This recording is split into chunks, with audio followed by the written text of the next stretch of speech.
ကျမတို့ရဲ့ဘဝမှာလေကိုရထားတဲ့ပျော်ရွှင်မှုကိုအကြောင်းအရာတစ်ခုခုကတစ်စုံတစ်ယောက်ကပြန်ပြီးတော့ခိုးယူသွားတယ်ဆိုရင်ဒီ sentence က make sense ဖြစ်လားစဉ်းစားကြည့်ရအောင်နော်ပုံမှန်အဖြစ်ဆိုရင်ကိုဘဝမှာရရှိတာပြီးသားပျော်ရွှင်မှုကိုကျမတို့ယုံကြည်တာဘယ်သူမှပြန်ပြီးတော့ခိုးယူလို့မရတော့ဘူးဘယ်သူမှပြန်ပြီးတော့ယူသွားလို့မရတော့ဘူးလို့ပဲကျမတို့ကယုံကြည်ထားကြတယ်ပေါ့နော်ဒါပေမဲ့အခြေအနေတစ်ခုမှာအကြောင်းအရာတစ်ခုမှာဆိုရင်ဒီလိုမျိုးလဲရှိနိုင်တယ်ကိုကလေကိုရထားတဲ့ပျော်ရွှင်မှုကိုအပြည့်အဝ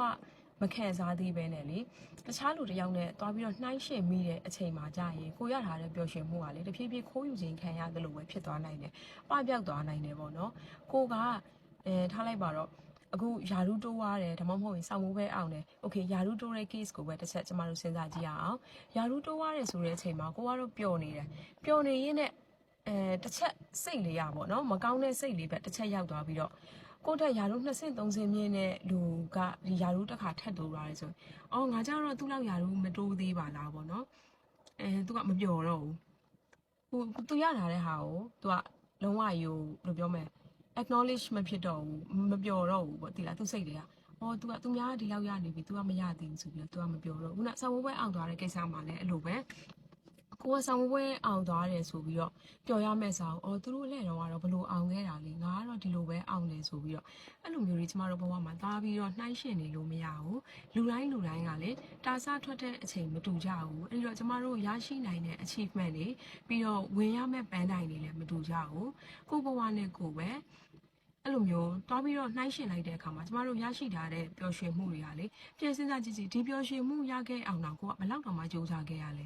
ကိုကဒီအချိန်တွေကိုဘလို့တွေတောင်ပေးခဲ့ရလဲတကယ်ရသွားတဲ့အခါမှာလည်းကိုကဘလို့တောင်ပျော်ခဲ့လဲဒါတွေကိုလေကိုစိတ်ကို acknowledge ဖြစ်ဖို့လိုတယ်ကိုကအဲ့ဒါကိုအတိမတ်မပြုတ်ပဲနဲ့လေတခြားလူရဲ့အောင်မြင်မှုကိုပဲသွားပြီးတော့ကွန်ပဲသွားပြီးတော့လုပ်နေမယ်ဆိုလို့ရှိရင်ဒါကိုကနှစ်ခါရှုံးတာပေါ့သိလားသူ့လောက်မရသေးလို့ကိုကတစ်ခါရှုံးတယ်လို့ခံစားရတယ်ပြီးတော့ကိုယ့်ရဲ့ပျော်ရွှင်မှုပျောက်သွားလို့တစ်ခါရှုံးတယ်ပေါ့နော်အဲ့လိုမျိုးတွေမလုပ်ပင်နဲ့ကိုယ့်ရဲ့ happiness ကိုကိုယ်တိုင်ပဲအမိရစုပ်ကင်တာပါသူများနဲ့သွားပြီးတော့ကိုကနိုင်ရှင်စရာမလိုဘူးဘာလို့လဲဆိုတော့ तू ကလည်းသူ့ဘဝနဲ့သူပဲကိုကလည်းကိုယ့်ဘဝနဲ့ကိုပဲကိုယ့်စီမှာရှိတဲ့ base တွေကို तू လည်းလာပေးမှာမဟုတ်ဘူးကိုယ့်စီမှာရှိတဲ့ဒီအခက်အခဲတွေအောင်မြင်မှုတွေကို तू လည်းလာပြောပေးမှာမဟုတ်ဘူးအဲ့တော့ကိုယ့်ရဲ့ပျော်ရွှင်မှုကိုယ့်ရဲ့အောင်မြင်မှုကိုပျော်ရမှာကကိုယ့်ရဲ့တာဝန်ပဲအဲ့ဒီအတွက်အပြည့်အဝပျော်ပါအခုနလိုနှိုင်းရှင်တာတွေမလုပ်ပါနဲ့လို့အကြံပေးချင်ပါတယ်